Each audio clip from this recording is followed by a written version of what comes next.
इंसान की ज़िंदगी में हमेशा ऐसा वक्त ज़रूर आता है जिसमें वो जो है ना उससे जब पूछा जाता है कि बेटा तुमने क्या बनना है, तो वो कहता है मैं पायलट बनूंगा। तो ये चीज़ें इंसान से ना शुरू से ही इंसान की जो है ना होती है। जब बच्चा होता है वो जहाज़ को उड़ते देखता है तो वो कहता है कि भाई मैंने भी पायलट बनना है। तो आज जो है ना हम इसी टॉपिक पे बात करेंगे, पायलट कैसे बना जाए और पायलट की जो स्टेजेस होती हैं, स्टेजेस के बाद कौन कौन सी जो यूनिवर्सिटीज़ हैं, कौन कौन से फ्लाइंग क्लब्स हैं और कैसे हम फ्री पायलट्स बन सकते हैं। वो एक अलग टॉपिक है, उसको मैं अलग टॉपिक में जो है ना बताऊंगा। आज का जो टॉपिक है वो है हमने पायलट कैसे बनना है, कैसे शुरू करना है। तो चलिए शुरू करते हैं। सबसे पहले पायलट कैसे बना जाता है, हमें अबे जल्दी बोल, कल सुबह पनवेल निकलना है।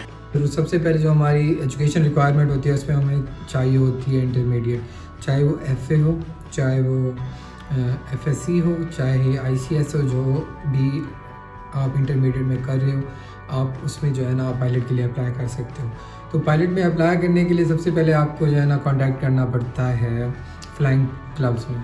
फ्लाइंग क्लब्स यहाँ पे डिफरेंट फ्लाइंग क्लब्स हैं। सबसे पहले हमारे पास लाहौर फ्लाइंग क्लब है, पेशावर फ्लाइंग क्लब है, कराची फ्लाइंग क्लब है और मुल्तान फ्लाइंग क्लब है, रावलपिंडी में है, हाइब्रिड फ्लाइंग क्लब है। मतलब हर सिटी में जो है ना कोई फ्लाइंग क्लब ज़रूर होता है जहाँ पे आप जाके सारी इन्फॉर्मेशन ले सकते हैं। तो उस इन्फॉर्मेशन में सबसे पहले आपको जो है ना वो बताया जाता है आपकी मेडिकल जो है ना मेडिकल रिपोर्ट्स हो। एक क्लास आपका मेडिकल जो है ना रिपोर्ट हो, आप में कोई बीमारी ना हो, ताकि जब आप CPL अपना हासिल कर लेते हो तो आपको कोई मसला ना हो कि इससे मेडिकल से related. No, God! No, God, please, no! No! No! No!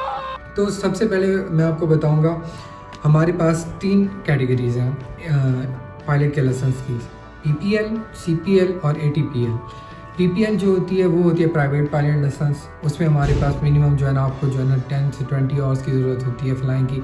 ये फ़्लाइंग आप सिर्फ जो शौकीन होते हैं फ़्लाइंग के वो कर सकते हैं, कभी अपने लिए खुद को जो है ना क्या कह सकते हैं एंजॉयमेंट के लिए जो है ना वो फ्लाइंग कर सकते हैं। रहा नहीं जाता, तड़प ही ऐसी है ना। नहीं, सुके। तो PPL के बाद हम देखते हैं CPL है commercial pilot licence. Commercial pilot licence पे ये होता है आपको सिंगल पिस्टन जो है ना एयरक्राफ्ट पे जो है ना ट्रेनिंग दी जाती है और वो ट्रेनिंग होती है तकरीबन 200 घंटे की ट्रेनिंग होती है।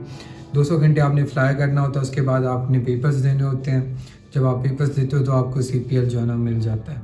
लेकिन CPL आपने ले लिया तो आप ये ना समझे कि आप पायलट बन गए, आपको एयरलाइन जॉब दे देगी। गजब बेइज्जती है। CPL में सिर्फ आपको जो है ना सिविल एविएशन अथॉरिटी अलाउ करती है कि आप सिर्फ को जो है सिंगल इंजन पिस्टन एयरक्राफ्ट जो कि 5 से 6 पैसेंजर उठा सकता है उसको जो है ना आप फ्लाई कर सकते हैं, इससे ज़्यादा नहीं कर सकते। ATRs वगैरह जो बड़े नैरो बॉडी हो गया और वाइड बॉडी हो गया, ये एयरक्राफ्ट आप यूज़ नहीं कर सकते। तो उसके लिए हमें ये करना होता है ATPL। अब ATPL जो थर्ड जो है ना स्टेज है हमारी लाइसेंस की वो है ATPL में ये होता है airline transport pilot licence.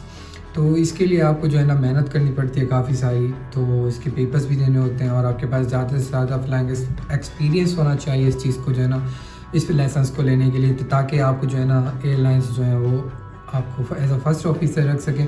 ATPL जब आप करते हो उसके बाद आप फर्स्ट ऑफिसर लगते हो और 2, 3, 4, 5 जैसा ही आपका एक्सपीरियंस चलता है, जितनी फ्लाइंग आप करते हो, जितने आवर्स आप फ्लाइंग को देते हो, उसके बाद आप कैप्टन की जो है ना रैंक पे शिफ्ट होते हो। अच्छा, ये तो हो गया लाइसेंस। तो अच्छा अब आते हैं हम सैलरी की उस पर।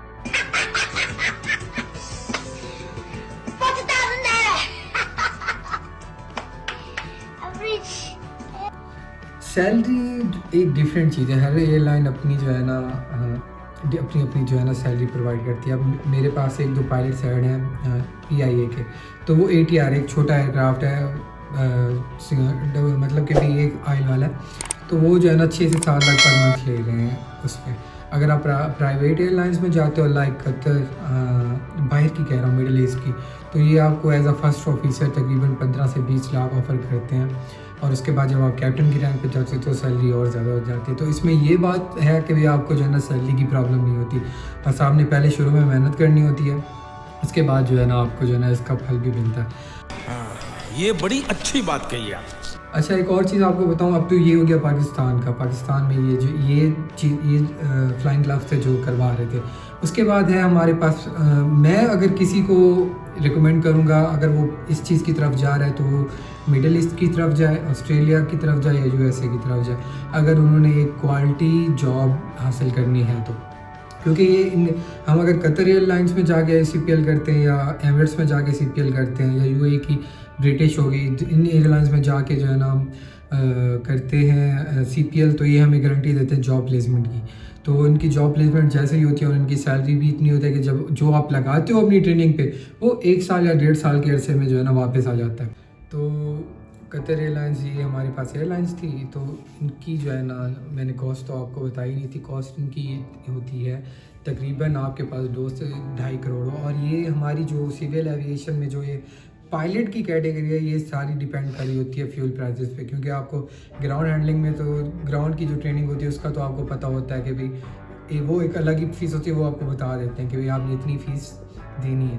उसके बाद जो आपने फ़्लाइंग करनी है, सोलो फ्लाइंग करनी है, उसके आपने खुद चार्जेस भरने, एयरक्राफ्ट के पर और चार्जेस होते हैं। और उसके बाद हमारे पास चार्जेस होते हैं पेट्रोल के भी, हमने खुद पे करने होते हैं। और हमारे पास जो फर्स्ट में इंस्ट्रक्टर हमारे साथ होते हैं उनके भी चार्जेस आपने पे करने होते हैं। तो साला ये दुख का ख़त्म नहीं होता बे। तो ये थे मिडल ईस्ट में। अगर आप चाह रहे हो कि आप एक अच्छी जो है ना फ्लाइंग करो और जो है ना सस्ते में भी करो बाहर में, तो मैं आपको बताऊं, आप फिलीपींस जाओ। फिलीपींस में जो है ना ये CPL जो है ना थोड़ा और कंट्रीज़ की निस्बत सस्ता है। अभी मजा आएगा ना भिड़ो। और एक चीज़ और भी है, अगर आप यहाँ पाकिस्तान या एशिया में से कहीं से करते हो CPL, तो आपका हर साल लाइसेंस नहीं होता। लेकिन अगर आप ये जो मिडिल ईस्ट में जो डायरेक्टली सिविल एविएशन से लिंक्ड है फ्लाइंग क्लब्स, उनसे करते हो तो आपका जो लाइसेंस होता है वो परमानेंट होता है और कभी एक्सपायर नहीं होता। तो ये कोई डिटेल्स थी PPL, CPL और ATPL के आप कैसे पायलट बन सकते हो। इंशाल्लाह जो आगे आने वाली वीडियोस होंगी उसके बाद हम दूसरे जो हमारी एविएशन में कैटेगरीज एंड जॉब्स हैं उनको हम डिफ़ाइन करेंगे और इंशाल्लाह आपको मैं इस बारे में डिटेल देता रहूँगा। तब तक के लिए अल्लाह हाफिज़, शुक्रिया।